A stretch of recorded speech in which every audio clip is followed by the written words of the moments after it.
Un jueves cualquiera, los españoles acuden a sus puestos de trabajo como siempre. Mientras tanto, nuestro presidente, Carrero Blanco, abandona la iglesia de San Francisco de Borja tras su misa diaria, solo que nunca llegó a pasar la calle.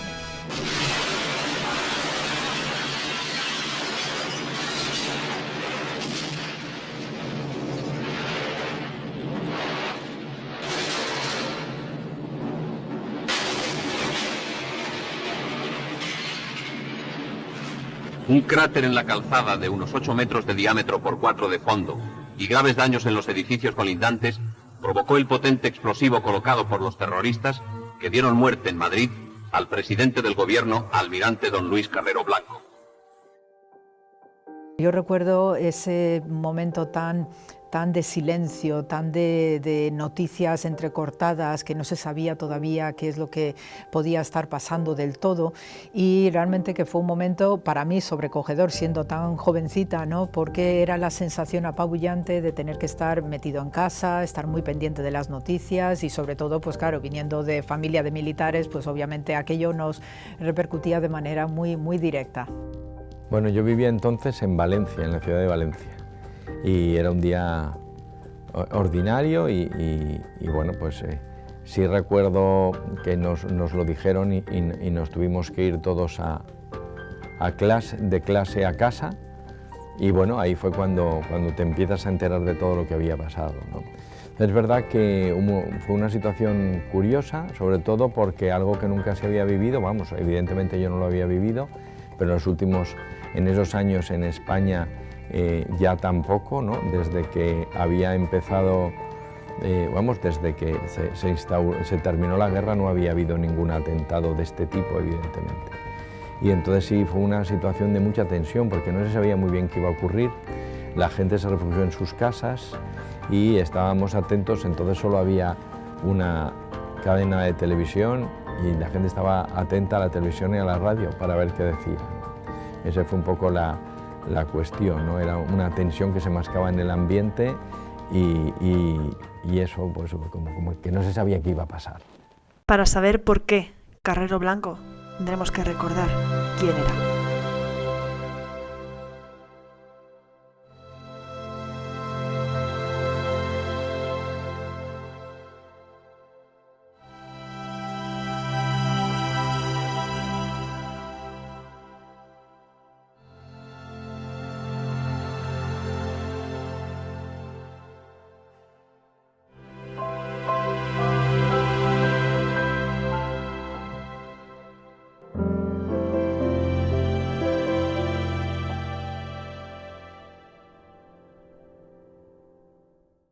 Hola, hoy estamos en la parroquia San Francisco de Borja, lugar donde ocurrió el atentado de Carrero Blanco, y vamos a preguntar a las personas que pasan por aquí su opinión sobre los hechos y a ver cuánto conocen sobre ello.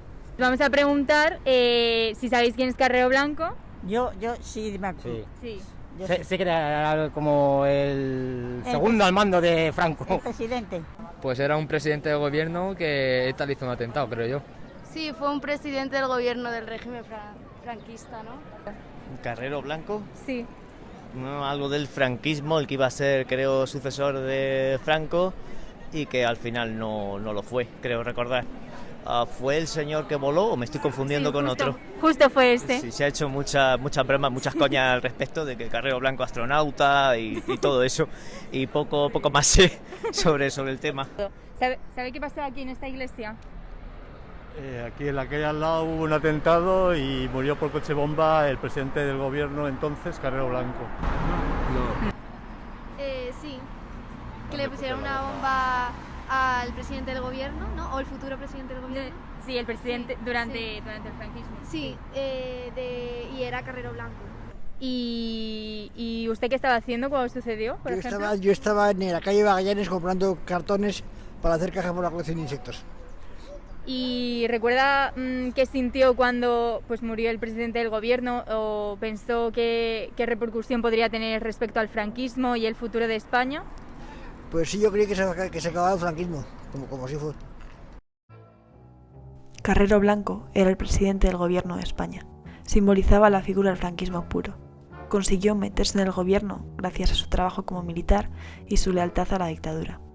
Fue ascendiendo desde vicepresidente segundo hasta conseguir llegar a ser presidente del gobierno, por lo que era una pieza clave para el régimen franquista por su experiencia y su capacidad de maniobra.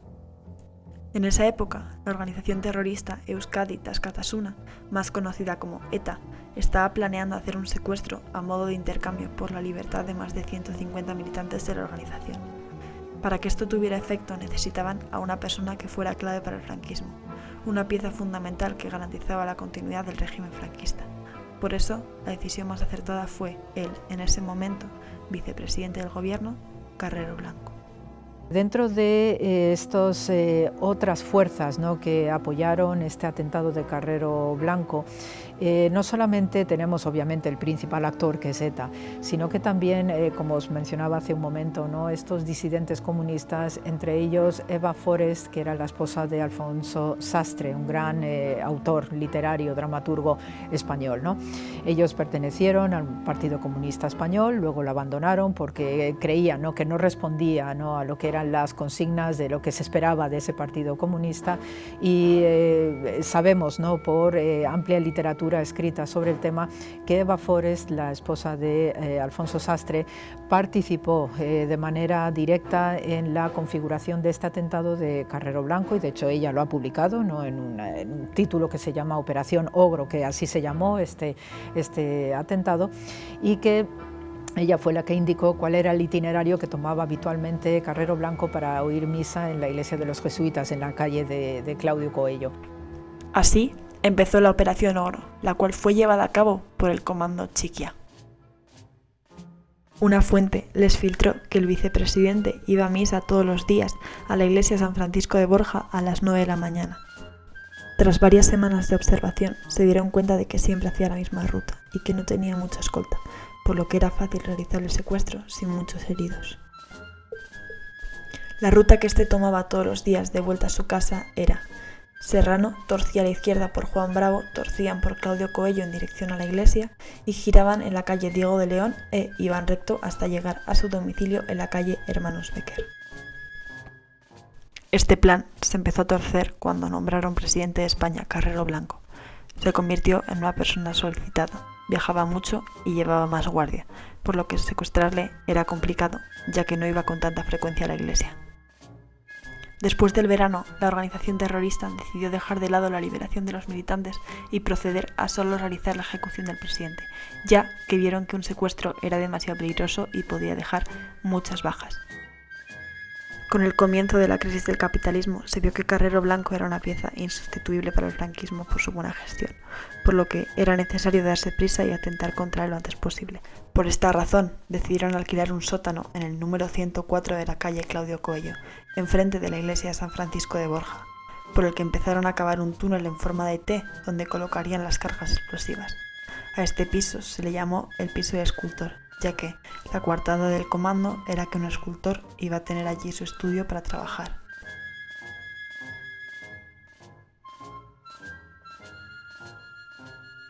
La noche del 19 de diciembre, el comando se dedicó a poner el cableado de las bombas en la calle Claudio Coello, del 104 al 110, con la excusa de que eran electricistas que estaban poniendo la toma de corriente para el sótano de un escultor que no le llegaba la luz. Pasaron desapercibidos por la gente. Así, conectaron la bomba para que estuviera lista para explotar en el momento de la acción. El 20 de diciembre de 1973, los cabecillas del comando Chiquia, Argala y Wilson se infiltraron como curas en la iglesia. Pararon un coche en doble fila para que el coche presidencial tuviera que ir justo por el centro de la acera, donde estaban colocados los explosivos. Argala fue el que se encargó de apretar el botón, ya que tenía varios hombres del comando distribuidos por la zona que le avisaban de la localización del presidente. Carrero Blanco salió de la iglesia y se subió en el coche para regresar a su casa. A las 9:25 de la mañana, el coche pisó el centro de la calle Claudio Coello 104, Argala pulsó el botón de la bomba e hizo saltar a Carrero por lo más alto y acabará colgando de la fachada de la iglesia.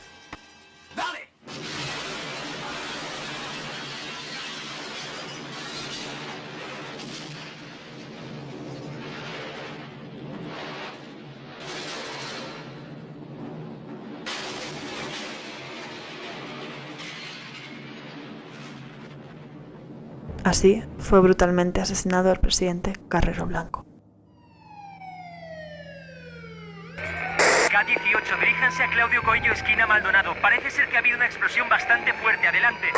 A ver, H20, que se vaya Claudio Coello con Maldonado. A eso de la explosión que ha habido, que parece que es grave. Recibido.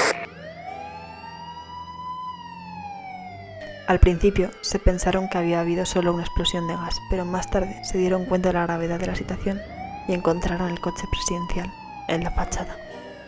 Tanto el guardia de seguridad como el conductor del coche fallecieron al momento, mientras que Carrero Blanco falleció en la ambulancia de camino al Hospital Francisco Franco. Los dos coches policiales que iban detrás de Carrero Blanco vieron la explosión, pero no vieron que el coche saliera volando, y entonces nadie sabía qué pudo pasar con el coche. Hubo un gran socavón, creyeron que se hundió y empezaron a buscar en el agujero. Los vecinos estaban conmocionados porque tampoco pudieron ver nada, y entonces al final los jesuitas chivaron que el coche había salido volando al patio interior.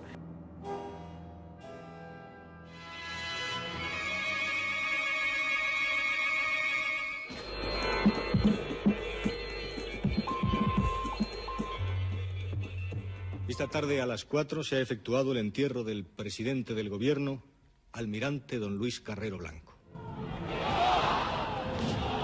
Al día siguiente fue su funeral. Había orden de búsqueda y captura hacia el escultor.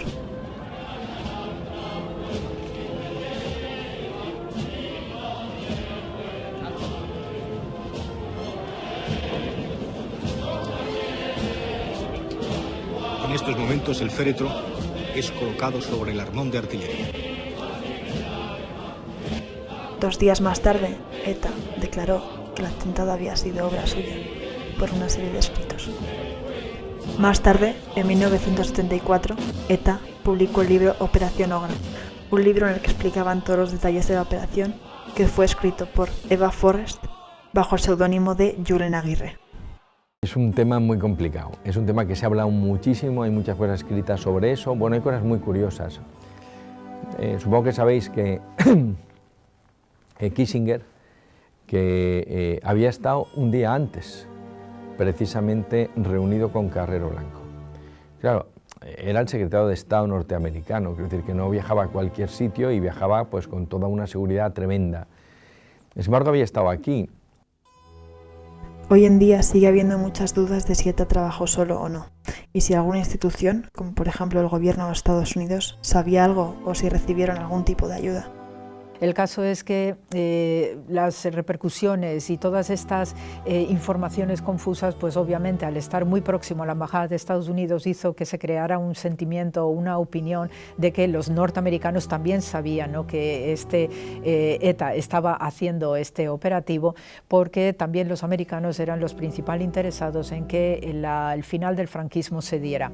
Es totalmente contrario a lo que ya se sabe después, ya de mucho tiempo de investigación, y se sabe que justo el día anterior Kissinger, el formidable Kissinger de los norteamericanos, que era el principal valedor, ¿no?, de este momento final del franquismo para conducir a España a este cambio, ¿no?, a esta transición democrática y tranquila, pues sabemos que Kissinger estuvo con Carrero Blanco el día anterior y él fue el primero, ¿no?, que estaba en shock, que no entendía qué es lo que podía estar pasando porque precisamente los servicios secretos norteamericanos no habían detectado ningún tipo de movimiento de magnicida, pues como están tan acostumbrados los norteamericanos, sobre todo porque habían tenido unos años atrás el asesinato de Kennedy, ¿no? Entonces Kissinger conocía muy bien, ¿no?, también lo que era la historia española, la naturaleza de los españoles, y sabe que España no es un país de magnicidios. Este atentado tuvo numerosas consecuencias que hoy siguen en nuestra memoria. Bueno, el atentado tuvo muchas consecuencias. La primera es tomar conciencia de que el grupo terrorista ETA tenía muchísima más fuerza de lo que se esperaba, ¿no? Y de que por lo tanto la situación de cierta tranquilidad que se vivía en España, excepto en el País Vasco, que ya ETA había atentado en algunas ocasiones, y el resto de España pues parecía que todo estaba muy tranquilo, que todo estaba muy bien y que la situación era como muy controlada y muy controlable, pues no era así, no era así, y que había posibilidad de hacer pues, cosas que no eran esperables, ¿no? Entonces sí se generó una situación de cierta desconfianza de cierto miedo, ¿no? Yo creo que nunca se sabrá, no lo sé, el fin que tuvo ETA con eso, porque a lo mejor tuvo un fin simplemente demostrar que estaba allí, que tenía más fuerza de la que todo el mundo pensaba en ese momento, posiblemente. Pero lo que sí se supo con certeza es que ahí se generó una desconfianza y un miedo generalizado. Sí trajo consecuencias, por un lado, en el sentido de, según esta otra línea de pensamiento de aceleración del final del franquismo, pero también trajo como consecuencia que el Partido Comunista Español y todo lo que estuviera relacionado con el Partido Comunista, como sindicatos especialmente, pues tuvieran una mayor visibilidad y sobre todo una aproximación a lo que va a ser el nuevo régimen político que se va a instaurar en España con la monarquía del rey Juan Carlos. Esto dio muchas alas a que el movimiento ETA, el movimiento terrorista ETA, pues cobrara un nuevo vigor, una nueva fuerza, y hubo una serie de atentados seguidos poco tiempo después del de Carrero Blanco, que hizo que la imagen de ETA pues cobrara una velocidad sangrienta de manera inusitada, que también tuvo una amplia repercusión en el resto de la política europea especialmente.